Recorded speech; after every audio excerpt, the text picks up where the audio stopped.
I'm 31 years old. And it's been exactly 1 week since my divorce was finalized. 7 days. That's all it's been.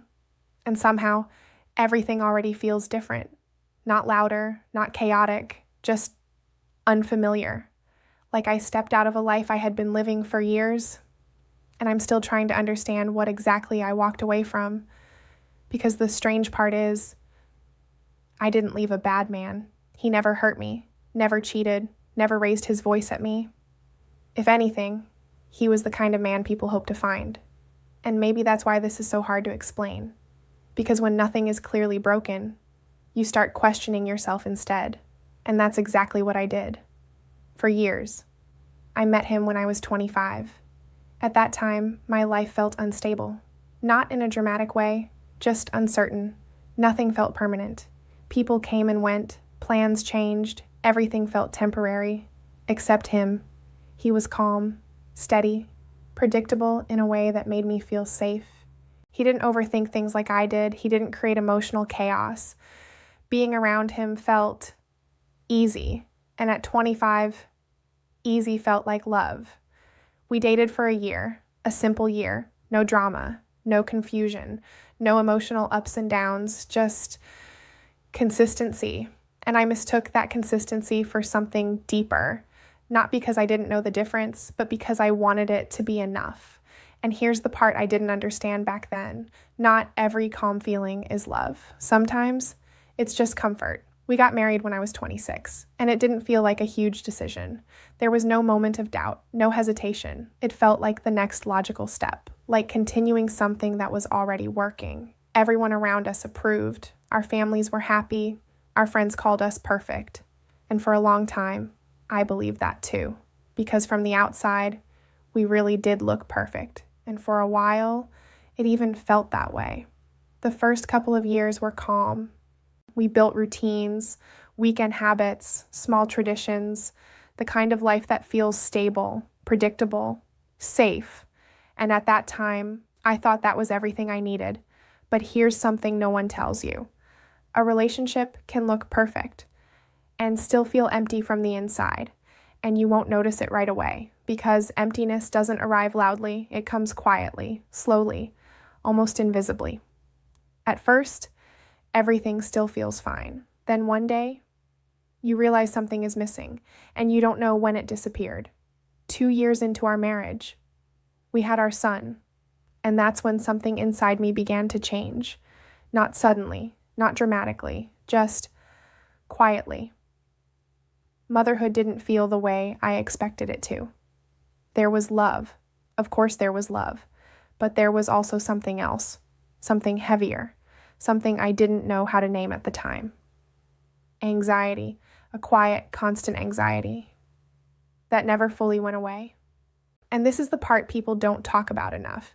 You can love your child deeply while you can still feel like you're losing yourself. I started questioning everything, every decision, every routine, every small detail. Even when my son was perfectly fine, I wasn't.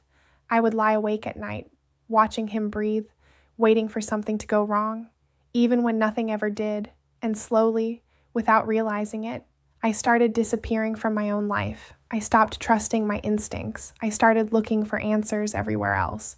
Books, advice, other people's opinions, anything that could tell me what I should be doing. Because I didn't trust myself anymore. And in that process, I lost something important, my own voice. And here's the truth that took me years to understand. When you stop listening to yourself, you slowly stop existing in your own life. And he didn't fully see it, not because he didn't care, but because I didn't know how to show it. What I felt didn't come out clearly. It came out as tension, short answers, distance. He kept doing what he knew, working, providing, keeping everything stable, and he did that well, really well. But something between us started to shift, not loudly, not obviously, just slowly. We talked less, laughed less, shared less, and at first, it didn't feel like a problem. It just felt like life.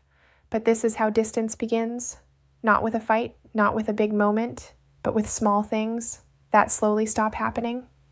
And you don't notice it until it's already too late. And that's exactly what happened to us. We didn't fall apart overnight. There was no moment where everything broke, no argument that changed everything, no single event you could point to and say, that's when it ended. We faded. That's the only way I can describe it. We slowly stopped reaching for each other. At first, it was small things, less conversation, less curiosity, less effort to understand each other. Then it became something bigger. We stopped sharing how we felt, not intentionally. It just stopped happening. Days became routine. Wake up, take care of our son, handle responsibilities, go through everything that needed to be done, sleep, repeat. We became efficient, very efficient, good at managing life, good at handling responsibilities, good at being functional, but not connected. And there's something dangerous about that, because from the outside, everything still looks fine. And when everything looks fine, no one asks questions, not even you. And this is where I started lying to myself. I told myself, this is normal. This is what marriage becomes. This is stability. But deep down, something didn't feel right, and I ignored that feeling for a long time, because it's easier to stay in something comfortable than to question everything you've built. I tried to fix it. I really did. I went to therapy. I read everything I could. I worked on myself, tried to communicate better, tried to reconnect, and for a while I thought it was working. I felt hopeful, like maybe we could find our way back, but slowly I realized something painful. I was the only one trying to fix something he didn't think was broken. From his perspective, everything was fine, and that's where things became confusing. Because when one person feels something deeply wrong and the other feels completely okay, you start questioning yourself. You start wondering, am I the problem? Am I expecting too much? Am I ruining something good? And I believed that. For years, I convinced myself that maybe this is just what love looks like after time. Less excitement, less connection, more routine, more silence. But here's the truth. Love doesn't have to disappear for a relationship to survive. And I didn't understand that back then. There was one moment I still remember clearly. We were sitting in the same room. Our son was asleep. The house was quiet. And we weren't talking, not fighting, not arguing, just existing in the same space. And I felt something I had never felt before. Nothing. Not anger, not sadness, just emptiness. And that moment scared me because I realized something. I wasn't unhappy. I was numb. And numb is more dangerous than pain because pain tells you something is wrong, but numbness makes you stay.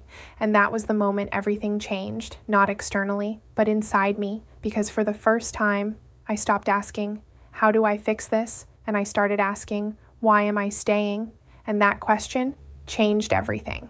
I stayed longer than I should have, not because I didn't know, but because I didn't trust what I was feeling.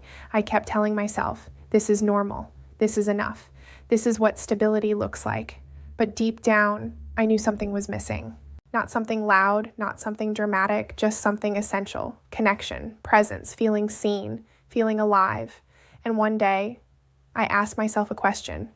If nothing changes, can I live like this forever? And for the first time, I didn't hesitate. The answer was no, not emotional, not dramatic, just clear. And clarity is a strange thing, because once you see the truth, you can't unsee it. Leaving wasn't dramatic. There was no big fight, no final argument, no explosion, just a quiet conversation and a truth we both already knew. There was no anger, no blame, just acceptance. And somehow that made it harder because when there's no villain, you're left alone with your decision, and that's terrifying. It's been 1 week since I left. 7 days of silence, 7 days of waking up in a different life, and people keep asking me the same question. Why? They want something clear, something simple, something they can understand. But I don't have that because nothing was wrong.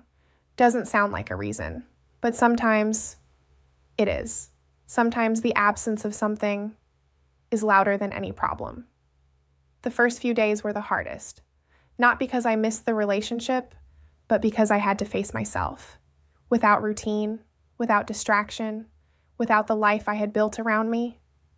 There were moments of doubt, moments where I questioned everything, but then I remembered how it felt to stay. That quiet loneliness, that invisible distance, and I knew I couldn't go back to that. And slowly, something started to shift. Not happiness, not yet, but presence. small moments where I felt something again.